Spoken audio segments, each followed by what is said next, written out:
ଏବେ ଏଇଠି ରହିଯାଆନ୍ତୁ।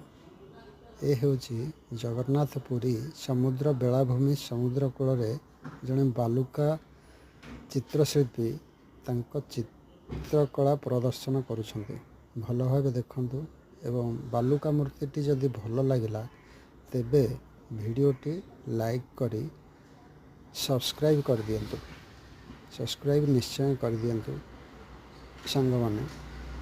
ବଡ଼ ବଡ଼ ୟୁଟ୍ୟୁବର୍ ମାନଙ୍କୁ ଆପଣମାନେ ସବସ୍କ୍ରାଇବ୍ କରିଦେଉଛନ୍ତି, କିନ୍ତୁ ଛୋଟ ୟୁଟ୍ୟୁବର୍ ମାନଙ୍କୁ ଆପଣ ଭୁଲି ଯାଉଛନ୍ତି, ଇଗ୍ନୋର କରିଦେଉଛନ୍ତି। କାହିଁକି? ସେ ବି ତ ଏ ଭିଡ଼ିଓ ପାଇଁ ବହୁତ ପରିଶ୍ରମ କରିଛି ନା ଭାଇ। ପ୍ଲିଜ୍ ଅନୁରୋଧ, ସବସ୍କ୍ରାଇବ୍ କରିବା ପାଇଁ ଆପଣଙ୍କୁ ଟଙ୍କାଟେ ବି ପଇସା ଦେବାକୁ ପଡ଼ୁନି।